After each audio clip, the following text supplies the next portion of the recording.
I was born in Athlone, and I went to school in Claremont.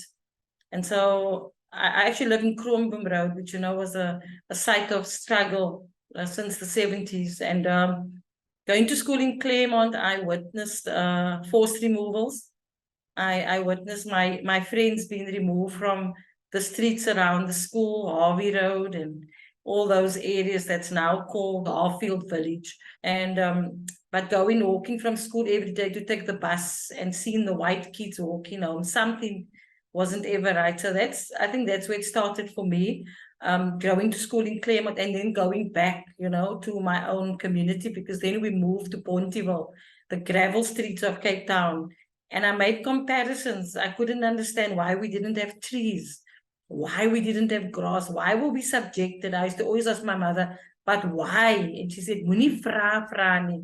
This is our lot. I said, but why? She said, but that's the law. I said, well, I don't accept it. From a young age, that was my questions. So that shaped my life. I was exposed to it. And then I remember with the 76 riots, 77 riots, as a young kid, I saw police brutality. I also witnessed my father calling white man boss and literally bowing in front of him when I was just 7.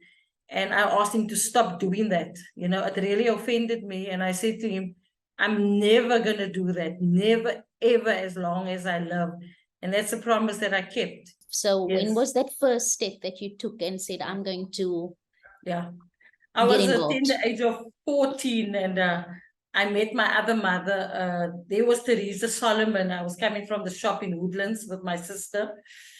And there was this lady, very interesting lady. I was just intrigued by her. I still am, she's my mentor. She taught me so much. And she was there selling the UDF t-shirts in 1984. And I knew that I had to get this t-shirt. I just had to. It started there. I met people. And then, of course, it ran into the 85 riots. By that time, I was at Livingston High. And, of course, Livingston High School was quite radical, and very, always informed about what was happening, protests. And I got involved in the SRC, coming home to Mitchell's Plain, because we moved to Mitchell's Plain, then Lentegeur. And of course, getting involved in the streets that were, was violent, with Caspers and police, and got involved with Theresa and the youth, and just started to work. That was the start of it. And I knew this is exactly where I needed to be. And I remember my first public speaking appointment was to address over 3,000 teachers and principals in Samaj.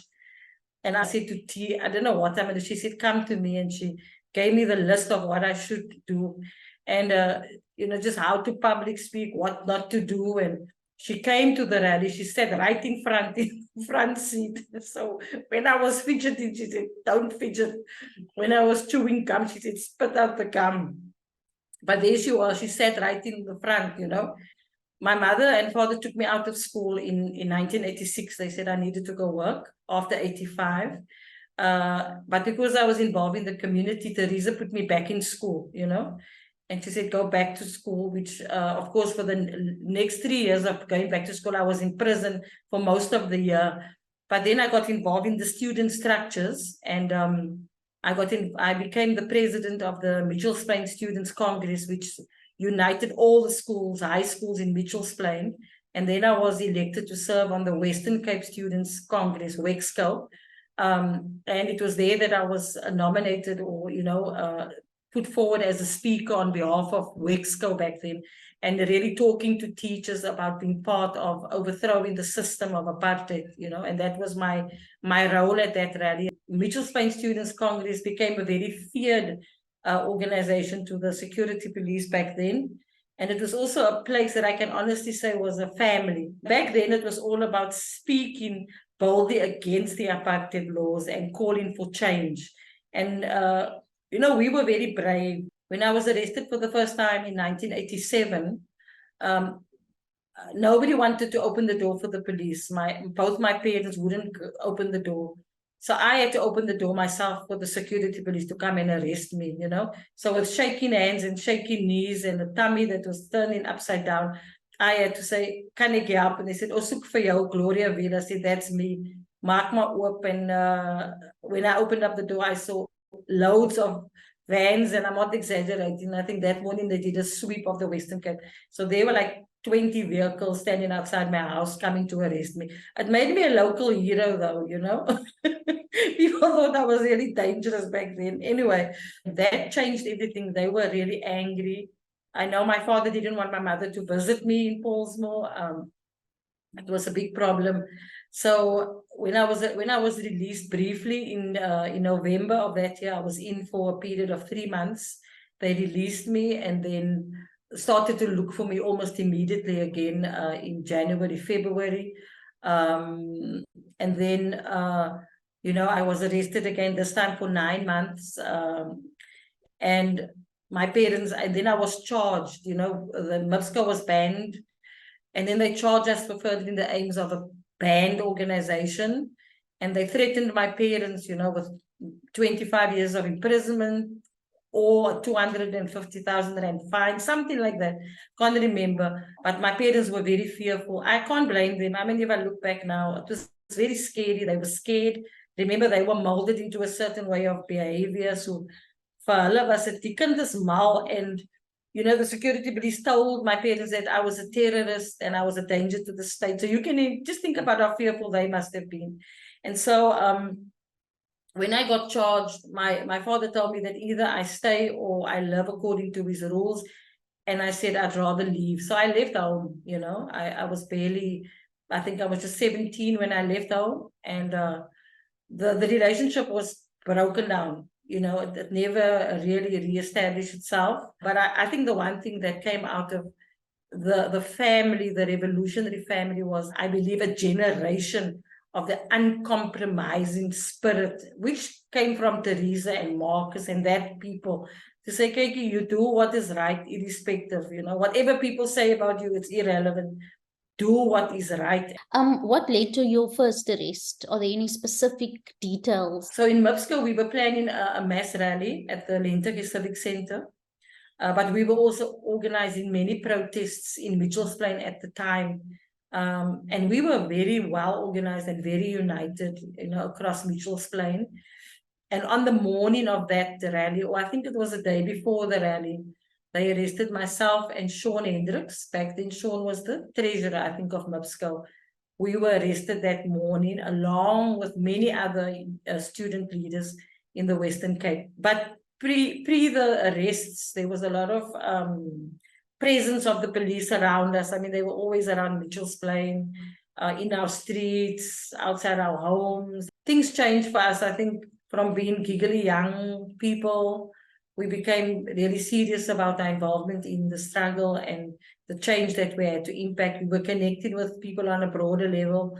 So as the president of the Mitchell's Plain Students' Congress was to ensure that all the schools in Mitchell's Plain had a joint program, that were united in opposing and destabilizing the system. So we organized protests, marches, we had leadership camps, development camps for different leaders across Mitchell's Plain from different schools, and camps, where we took kids out of Mitchell's Plain, and then doing that on a Western Cape level, with Athlone and the northern suburbs, Tosca, which was the township communities. And I traveled from Cape Town to Johannesburg those years to go meet with the national leadership on how we can do a joint program, because remember, COSAS was banned that time. So it was how do we revive the national structure in order to oppose and overthrow in a unified manner. And unity was such a powerful tool back then. When you were eventually charged, what were you charged with?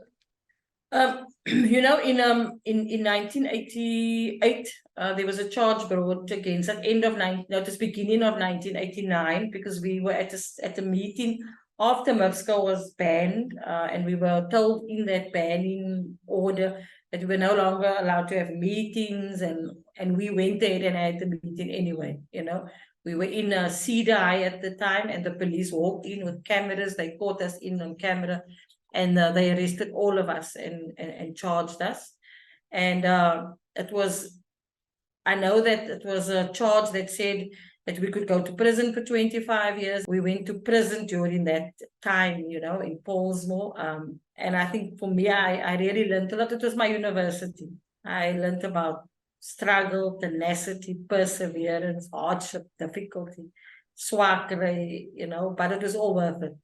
I've no regrets about what I did. I met Bulelani Nguka there by chance in my being transferred from Kroonstad to the what they call the place where they tortured, you know. And there was this black man in the back of the car, and they said to me, "You see what we did to this guy? We're gonna do the same to you." And this man was bleeding, his ears, his nose, his mouth. Even the blood was dripping into his eyes. So I took some tissues and I started wiping his face. And as I was wiping his face, he winked at me and he gave me the thumbs up, you know, out of his, he was sort of, you know, had the what's his name around him, the handcuffs, and he did this, you know. And he just inspired me. And I was like, these people are not going to break me. I just had that reason, they are not going to break me. I think the one thing that happened in Paulsmoor while I was there, I had other people joining me there. 3 people from Mitchell's Plain joined me there. So we were 4. And we went on a hunger strike. We made a lot of demands. But I think also they had made up their mind that if there's certain people they must break. This was my 3rd time imprisoned, and I knew all of us stuck. They had it, you know. And then one night at about 2 a.m. in the morning, they came to fetch me.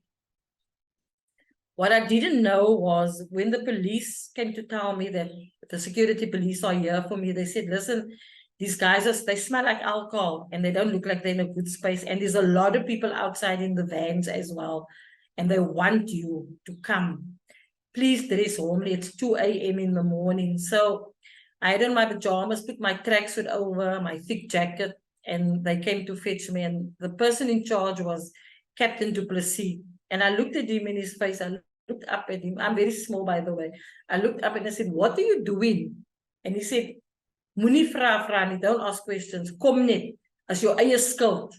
So when I got to the end of the passage, there were the police, including a man who really hated me, Van Brakel, a very big security. And he said, "Vanavond gaan ek jou gek maak.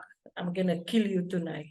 So the district surgeon was there with his assistant, because that's what they had to do, first check you and sign forms. So they did the examination, and all the while the district surgeon was shouting at the police saying, "How can you take her out of here? She's still a child. It is here late in the morning, and why don't you leave her?" He was sort of rooting for me. So when we got to the front of the police station to leave, I looked back up at Du Plessis and I appealed to the good man in him. And I looked at him and I said, "You know what? This is a bad idea. Don't take me from here. It's a bad idea." And as we got to the door, he said, "There's a change of plan. I'm leaving Gloria here. Give me a room." And he took me into this, and this was the defining moment for me. He took me into an interrogation room. He sat at the one end of the table and I sat at the other end, and he was literally shaking. He was shaking. I could see that he was really in a bad space. But I saw a human being for the first time. I saw a man that was traumatized, a man that was not in a good place. And that I realized later that was the same night that Colin and Robbie were killed. It was that night, winter's night of July, and that there were people in those vehicles that were severely tortured that night. And he looked at me, he just sat there for a while, he didn't speak, he just kept saying, "Julle wil nie worry, julle bring dit op julleself." And then he said, "Ek gaan nou loop, jy kan maar terug sel toe gaan." And that was it. He left me there. And when were you released from prison? And which prison was that you were released from? The last prison I was in was Kroonstad. And I remember because it was Free State, the radio was on, but it was in Sotho. So we couldn't understand. The only thing I remembered I heard a lot was Mandela's name. And that was November of 89. What actually got you through your time in prison? You know what's interesting? Before I was arrested for the first time, Theresa Solomon gave me a book that Albie Sachs wrote. about his time in solitary confinement. That was so interesting because I read that book literally a week before I got arrested. And Albie Sachs says in this book, I can't remember the name of the book, but he wrote in the book that even if you're in solitary confinement and you only have a mattress, you must have a program to stay sane. There's a lot of psychological damage that you deal with. But while you're there, you must get through, you know. There's a condition they call post-traumatic stress disorder. You know, I suffered from that. I used to hear things, see things. I went for counseling with an Anglican priest once again, who was actually a psychologist, Dr. Malik. And he was actually the one who walked the journey with me. He believed that I had cut off reality. And so he took me back to Paulsmoor to visit my cell. And that was part of my healing after a while. So I really had to walk the journey for healing. It wasn't easy. And I think that's one thing we underestimate the trauma that we experience, you know. So I had to go through that journey. You know, I also had lots of betrayal during my time in prison from people that was very hard to deal with. But, you know, I accepted later that we were engaged in a revolution, a war situation. So you will have people that will betray you. You will have people who turn. And who are you to judge anyone if you have not been there yourself? You know, so I know what can happen to you in prison, and I think it's all about seeking to understand and loving people anyway.